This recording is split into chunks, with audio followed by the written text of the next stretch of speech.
સુરતમાં સુમુલ ડેરી ચૂંટણી બાદ પણ વિવાદ યથાવત જોવા મળી રહ્યો છે।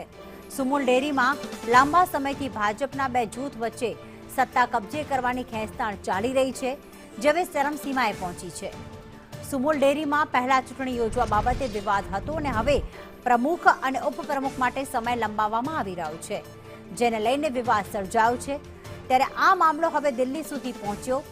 પ્રમુખ ઓફ ડિરેક્ટર્સની બેઠક છેલ્લી ઘડીએ મુલતવી રાખવામાં આવી હતી, તો બેઠક બાદ થતા સહકારી ક્ષેત્રમાં વિવાદ સર્જાયો હતો અને 2.5 લાખ પશુપાલકોની આર્થિક જીવાદોરી સમાન એવી સુમુલમાં સર્વસહમતિ પછી બોર્ડ મીટિંગની નવી તારીખ જાહેર થશે।